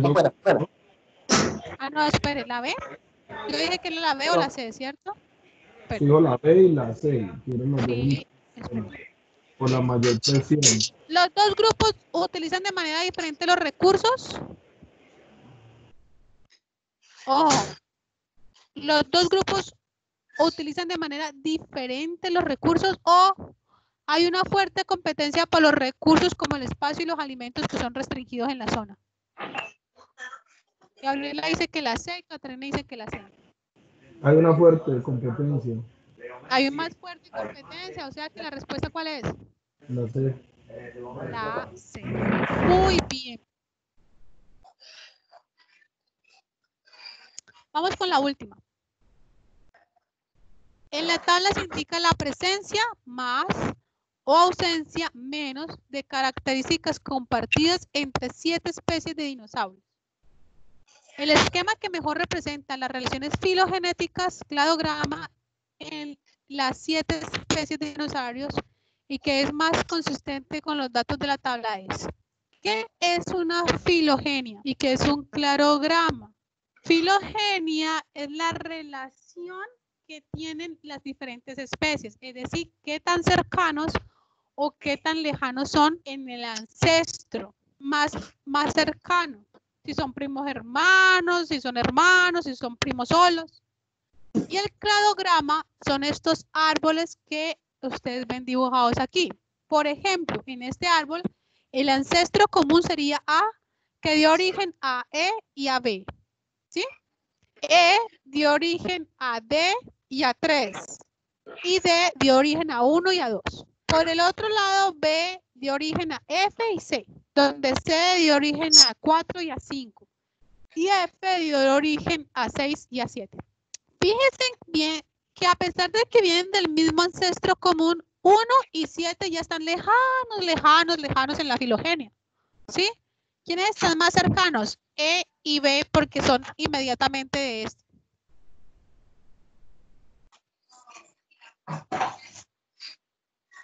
Entonces, dinosaurios, 1, 2, 3, 4, 5, 6, 7. Característica A, B, C, D, F. Dinosaurio 1 tiene A, E y F. 2, A, E y F. 3. Profe, ¿usted dónde está viendo eso? A y F. No, yo no lo estoy viendo. O sea, sí estoy viendo el cuadro, pero no me ubico. Qué pena. Cuando usted dice dinosaurio, No te escucho. ¿Qué? que no me puedo ubicar donde usted está diciendo que el dinosaurio A y tiene E y F. No me he ubicado. Yo ¿Ves veo este una cuadro? números. ¿Ves el cuadro? Sí, veo el cuadro. Cuando hay más es porque la característica está. Cuando hay menos es porque la característica no está.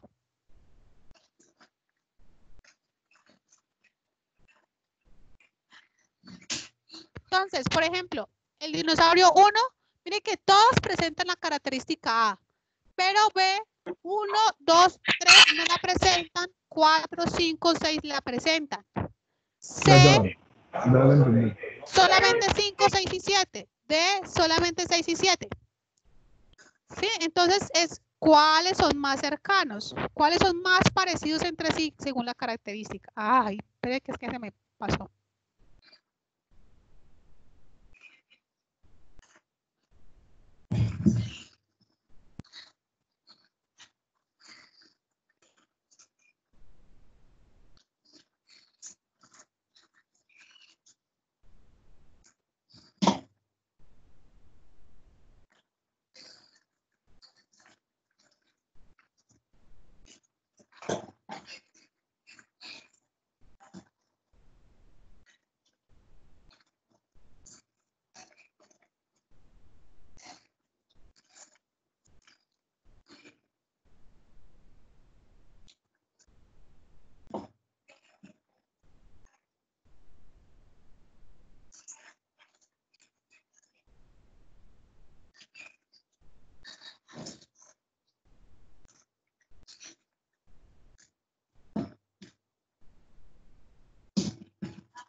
Ya volví. ¿Están viendo el cuadro?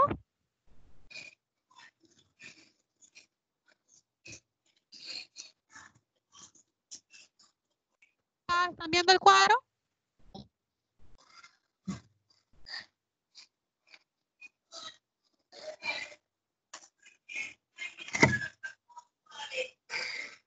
¿Aló? Sí, profe. Ok. Entonces, ¿cuáles son más parecidos entre sí de los 7 dinosaurios que tengan como la mayor cantidad de características iguales?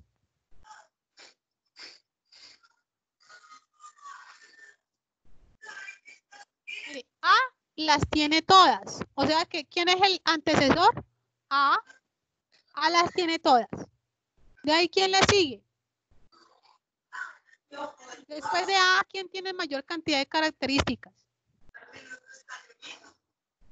B y E. B y E. B y E. Eso, B y E. Son los más parecidos. Ajá, pero miren que B tiene Pero cuántos, la parte 1, atrás, ¿no? 2, 3, 4 y E apenas tiene 3. ¿Estarían en el mismo nivel o diferente nivel? Estarían en diferente nivel. Pero las Porque, más parecidas serían sí, la E y la C. pero miren que aquí C y E tienen las mismas características. Vea, E tiene 1, 2, 3 y C tiene 1, 2, 3. Mientras que B tiene 4. O sea que primero va B y luego va E y C, que están en el mismo nivel. ¿Sí me hago entender? Sí, profe. Ok, entonces la respuesta sería la A. Sobrado. Ajá. Bueno, hasta aquí la clase de biología. Les voy a mandar este taller y el otro para que sigan practicando. Les mando un abrazo a todos, que tengan muchos éxitos. Acuerden que el examen no es difícil, el examen es de pura lectura y de mucha comprensión, de mucho análisis y de mucho razonamiento. Bueno, no le tengan miedo al examen porque la mayoría de las personas pierden los exámenes por puro miedo. ¿Ok? Bueno.